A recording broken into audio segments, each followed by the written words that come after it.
Hey, good evening, ladies and gentlemen. This is Dan Oronje, and welcome to my YouTube channel, Jatello. Today, I want to talk about two topics. I've been told that my videos are too long, so that's why sometimes you don't watch it. So I'm going to try and make my first topic short, and if it reaches a certain time, if it's good, then I'll stop it and do another one. Or I might just combine them if I keep going, because what I want to talk about today is not too long. It's just easy. But I want to say that whatever I say here is my opinion and my opinion alone. And if you don't agree with it, let's hear your opinion. Okay, so let's go.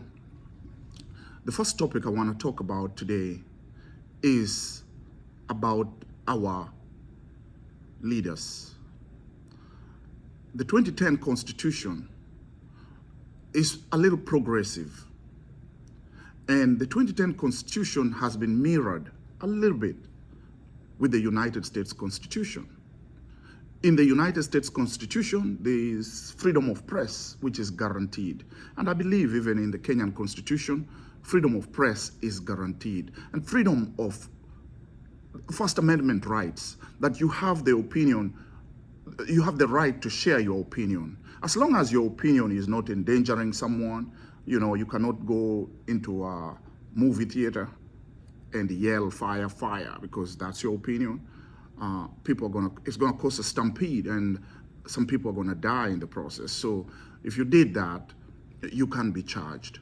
But in this YouTube channel or in any forum, social media, we are allowed to share our opinion, which it hopefully enhances us as a people. We cannot just take someone's opinion and say that that is the gospel truth. Having said that, today's topic, what I want to talk about now, is the passing of the enigma, Raila Amolo Odinga. And yes, we've gone through the procession, the funeral. We've buried Raila Odinga. Yes, it was his will that he's buried within 72 hours. We did our best to meet that. And there was some skirmishes in the delay from the airport to Kasarani. But from the first day, I think things went according to plan. I've made my videos and opinions about that elsewhere, and I stick to my opinion.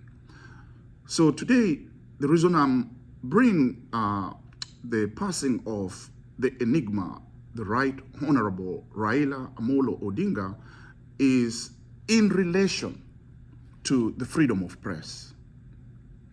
And perhaps our leaders could actually write legislation that can help minimize the negative side effects of no information or malinformation. I'm coming to you today because of several issues. We started hearing about Raila being ill and the death of Raila before Wednesday, October 15th, 2025. I personally, having a lot of friends and foes and rivals, political rivals, not enemies, received a lot of texts asking me if Raila had been released from the hospital, Nairobi hospital. I received a lot of texts. Have they checked him into the Lee Funeral Home? I received texts. Kwani watatangaza lini? I'm sure you have to. I don't want to believe that those texts were true.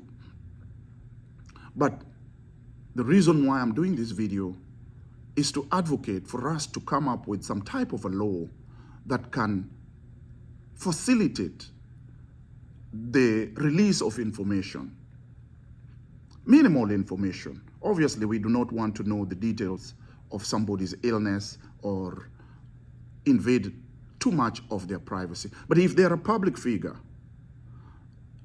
my thought is that we should institute some legislation that could help alleviate these rumors.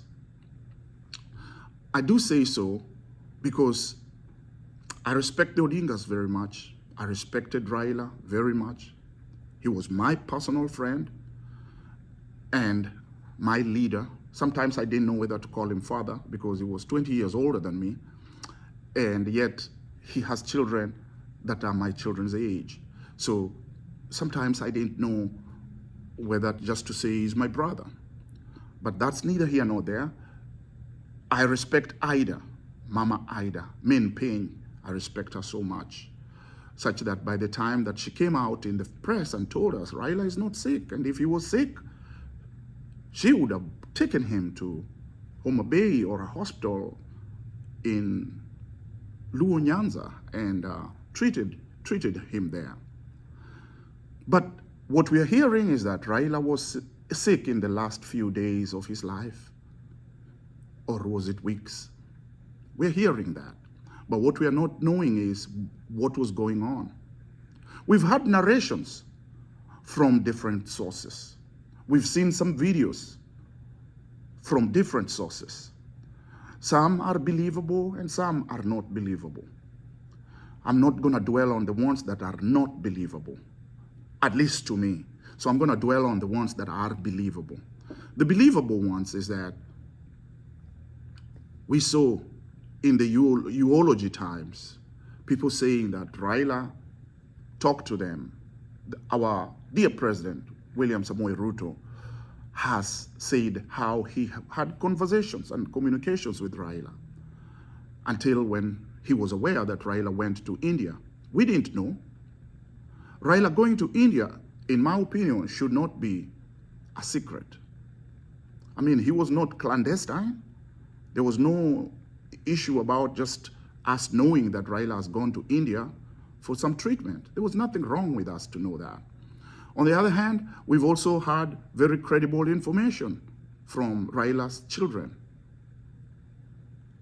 I feel for you, and I know what you're going through, because as somebody who lost their father, you've lost your father, I've lost my parents, and I know the pain. I feel the pain of losing Raila. From your perspective, from me losing a friend, from me as a Kenyan losing a very, very good leader, I feel the pain.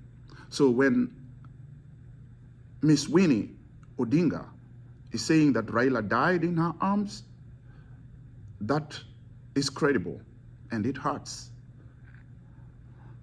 When we are hearing that Miss Ruth Odinga was also in India with Raila, that's credible.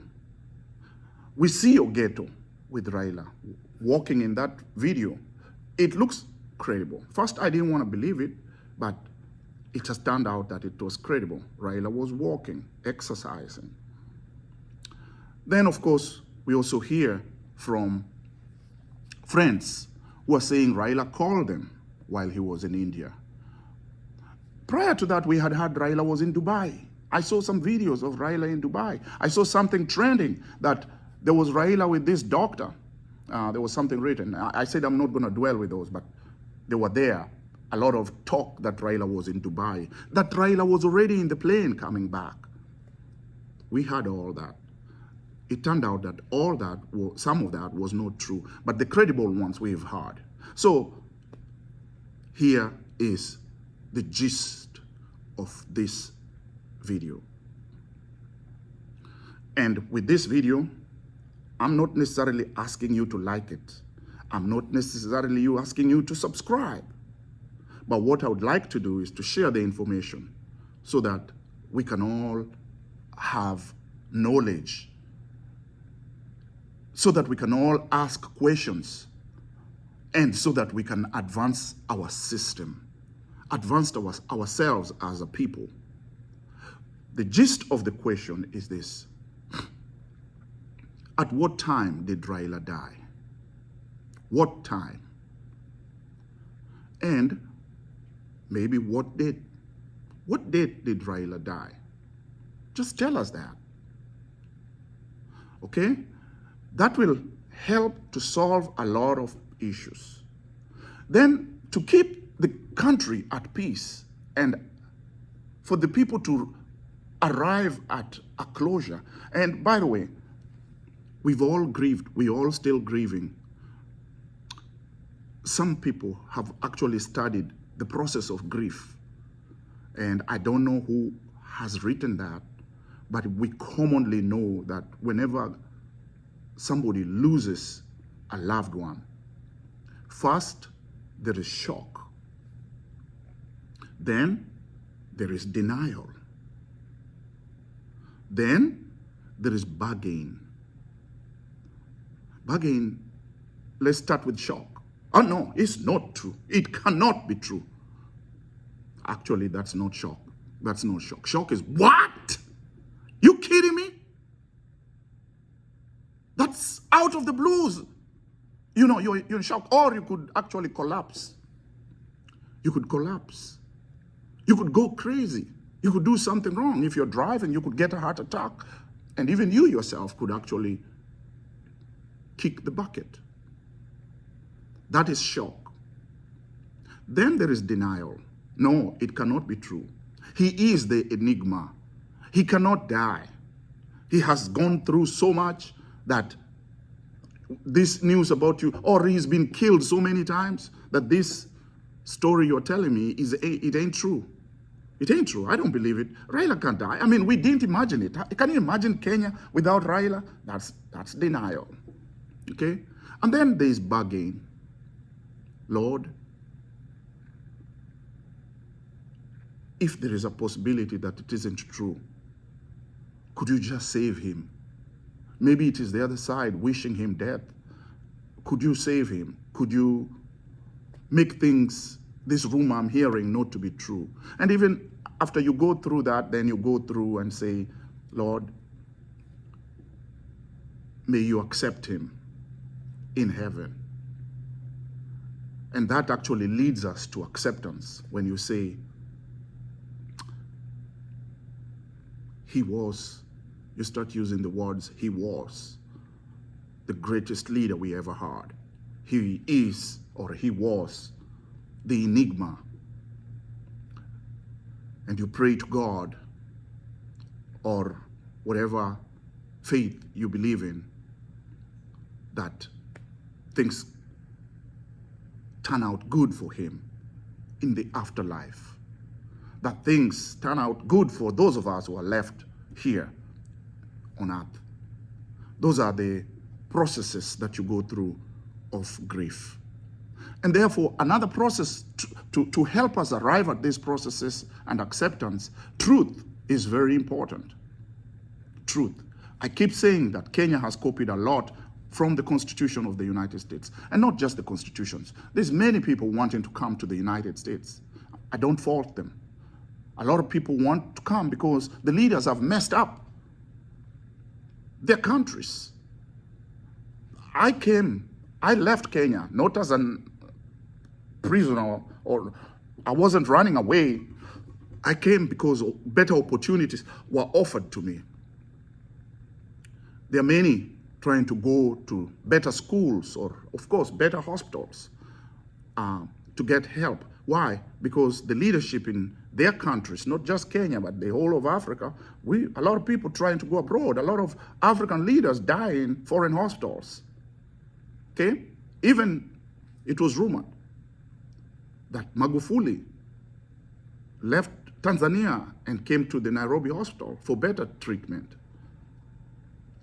That is because leadership, wherever they are, has failed. Okay? So the United States, having this constitution that we admire, is a place that there are certain rules, or the knowledge, or if something were to happen to a prominent leader, questions are asked. What? Why? How? When? Those questions, the press pursue them. I haven't seen the Kenyan press pursuing those questions like they really should. I'm not trying to throw controversy here. I'm not trying to say anybody killed Raila. But the truth coming out about the timelines is important. For instance, I personally would like to know, when did Raila leave Kenya? I mean, it shouldn't be hard to find out. Where's the manifest for the flight that left Kenya, with Raila on board, with Ogeto there, with Winnie, with Ruth? Could they show us the time the flight left? Could somebody share a ticket? That is a souvenir. Just share your ticket that you bought when you went with Raila and say, hey, here's the ticket. This was the flight. We went to India. Then we will know for sure that Raila left Kenya on that particular day. Okay? Then, Miss Winnie, despite the pain, you can tell us, what time did Daddy breathe his last? What time did he die? That will really, really help a lot of us. Okay? Because it will end some speculation. Some of the speculation that I've heard or I was hearing is not pleasant, and it's really hard. We don't want it to turn into a conspiracy theory. Do you know why the JFK death is still a conspiracy? Because the truth or some information were withheld from the people, despite JFK dying in public view. When JFK was shot in Dallas, I believe it was on November 22nd or something, at 12:30, 30 minutes after midday, JFK was shot. The number of gunfire, while heard by some people, it was counted. You could see in that video, JFK's head is being hit and he's going like that. You can see it. But what happened? They formed a commission that said it was one bullet. How could one bullet shoot JFK like this, and then it shoots a governor who is sitting there? That means that bullet came like this after shooting, then it went like this, okay? Then it also shot somebody's hand. Then it was found somewhere else. Then they also say the bullet, I don't know, that was dislodged in the head. Those caused a lot of conspiracy theories, and it brought the question of who wanted JFK dead. The mafia. His government was fighting the grip that the mafia had had on the American community. And JFK's brother, Senator Edward Kennedy, was it Edward Kennedy, was actually the Attorney General trying to prosecute them, the gangs. Cuba had just gone through a revolution, and Fidel Castro had taken over the government. And when Fidel Castro took over the government, there were a lot of casinos that were closed, and those casinos were owned by the mafia. Okay? Something is in my eye. I don't know what it is. The casinos were owned by the mafia, and the mafia ran from Cuba to America. A lot of them were right here next to me in Miami. And at that very time also, the Cold War was big. Russia was trying to bring their missiles, nuclear missiles, to station them in Cuba, because Fidel Castro was a revolutionary who had identified with Russia. So America did not want those weapons there. And in the process, there were also rebels, renegades, who were kicked out of government, so they formated themselves here in Florida, and they were to go and fight Castro. And then, of course, Russia was also rumored to be not happy with JFK, because JFK gave them a deadline, removed those nuclear weapons from Cuba, or else. So it was tension. So with all that, who would benefit from the death of JFK, I've given them to you. What we know how JFK died does not satisfy majority of the people in America. And it's been a long time, because I think JFK died, wasn't it in 1963? Oh no, was it 1963? Yes, 1963. And it has been going on and on. Conspiracies. Just Trump released some information recently about information that was classified, but the answers are still not quite clear. So let's get Raila's death into a conspiracy by withholding certain information. That information will help us. What killed Raila? I've heard, oh, it is cardiac arrest. I've heard, oh, it is heart attack. I've heard that Raila had a blood clot. Why can't we just know the truth? It's not a shameful thing to just say somebody had a blood clot. And by the way, some people are questioning why the CPR was being done when he was being transferred from one hospital to the other. And actually, this is something I truly also would like to know. Raila is a very, very well-enabled person. What do I mean by that? I truly believe that Raila could afford to get treatment in any of the best hospitals in the world. Why did Raila go to India? I didn't like that hospital. It didn't look like a hospital that even I would live where I am here in the United States and go to India to that hospital. In fact, let me put it this way, and I don't mean disrespect, but I worked in K&H for 6 years. While I was in K&H, we had the best heart doctors there. And if I was given a picture of K&H, the way I saw the videos of where Raila was compared to K&H, I think K&H is a better hospital. So why did Raila choose to go there? I don't know. I'm not trying to say it was wrong, but help me understand. And so when it comes to heart attack, the question is, did he have a heart attack, or was it cardiac arrest? Cardiac arrest, by the way, is that there is a blockage of your veins somewhere that's preventing blood from flowing into your heart. Your heart is still beating, and therefore CPR can be started, because you know you're having a hard time. You may pass out, but your heart is still beating. There is pulse,